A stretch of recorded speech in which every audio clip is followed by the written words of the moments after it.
O presidente Michel Temer voltou nesta quinta-feira ao Hospital Sírio-Libanês para passar por exames e consultas que avaliarão seu estado de saúde após 2 cirurgias urológicas realizadas em 2017. Segundo seus médicos, os problemas de saúde pelo qual o presidente passou no ano passado são esperados em sua idade e ele tem 77 anos. A hiperplasia prostática benigna, HPB, condição com a qual Temer foi diagnosticado em outubro, tem incidência de 90% entre homens com 85 anos, segundo a Associação Americana de Urologia, ainda que nem todos sofram com os sintomas, tampouco com eventuais complicações do tratamento, que ocorreram no caso do titular do Planalto. Mas, nas alas dos hospitais públicos brasileiros, tão comum quanto o diagnóstico da hiperplasia pode ser a dificuldade em obter o tratamento ideal em um prazo razoável. Que o diga o sergipano Raimundo Oliveira, de 69 anos, que conta ter esperado 10 anos para se submeter à cirurgia que poderia resolver seu problema. Em dezembro, ele finalmente deu fim à sua cruzada pela operação, que incluiu a passagem por 4 unidades de saúde e foi concluída no Centro de Referência para a Saúde do Homem, abrigado no Hospital de Transplantes de Euríclides de Jesus Zerbini, na capital paulista. Não desejo para ninguém este sofrimento. Somente em um hospital, fiquei 5 anos na fila de espera. E a cada dia que passa, piora, diz o sergipano, aposentado do setor metalúrgico e morador da capital paulista. A situação vivida por Oliveira se repete entre milhares de brasileiros, segundo dados extraídos pela Notícias Brasil de um levantamento divulgado pelo Conselho Federal de Medicina, CFM, em dezembro. O Conselho solicitou, por meio da Lei de Acesso à Informação, o volume da fila de espera para cirurgias eletivas, aquelas agendadas e não urgentes, nas redes estaduais e municipais das capitais em junho de 2017. Os dados repassados por 16 estados e 10 capitais indicam que, no Brasil, estão à espera pelo menos 8,2 mil pedidos, nos estados e 733 nas capitais, de realização do procedimento de ressecção endoscópica de próstata, tratamento cirúrgico tradicional para a hiperplasia e pela qual Temer passou em outubro. O levantamento não considera o número de pacientes, mas as solicitações, ou seja, um mesmo paciente pode ter mais de um pedido de cirurgia nas redes municipal e estadual.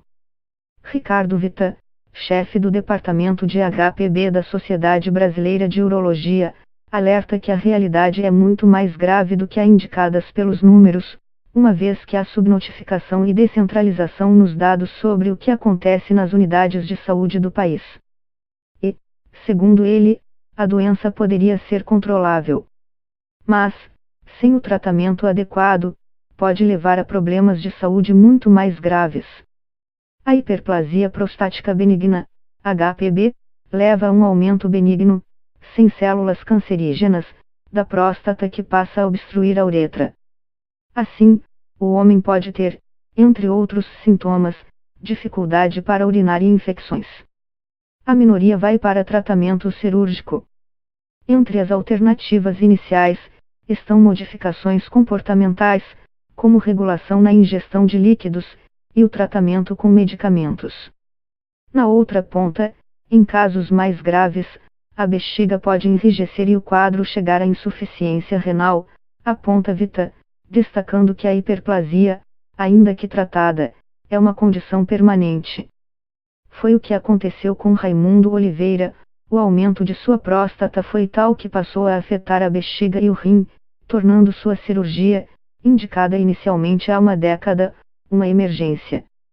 Neste meio tempo, o sergipano precisou usar uma sonda 4 vezes e, sem muitas outras alternativas, conviver com a dor e os transtornos da doença. Tem hora que você odeia aquilo, a sonda. Mas sem ela, talvez você não estivesse mais vivo, lembra o aposentado, referindo-se ao médico que coordenou sua operação como um filho de Jesus e o hospital onde ela ocorreu como nota 1000. É um desespero. Mas a gente tem que ser criativo em tudo na vida. Eu comprava calças muito grandes e andava com a sonda para lá e para cá.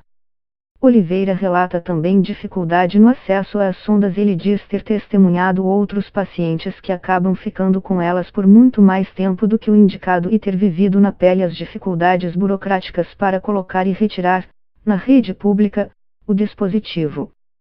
A progressão da doença sem tratamento leva a muitas limitações ao paciente, afetando o bem-estar físico, mental, social e profissional, enumera Vita.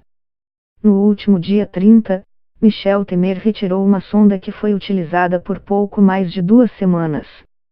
Mas ele segue em tratamento, com sessões semanais de dilatação da uretra e ingestão de medicamentos. Os problemas relacionados à hiperplasia de próstata no presidente se intensificaram em outubro, quando ele passou por sangramentos e retenção urinária, sendo submetido à colocação de uma sonda e à cirurgia de ressecção de próstata, no Sírio-Libanês. Complicações decorrentes da cirurgia de outubro levaram Temer novamente ao hospital em dezembro, com um quadro de estreitamento da uretra. Uma pequena cirurgia, de uretrotomia interna, foi feita. O presidente é uma pessoa extremamente saudável, são intercorrências que ocorrem com qualquer um de nós, assegurou na época o médico Roberto Calil Filho. Na rede pública, tais intercorrências esbarram em dificuldades no acesso a cirurgias para a hiperplasia que, de acordo com Ricardo Vita, tem como principais gargalos a falta de equipamentos, insumos e médicos especialistas.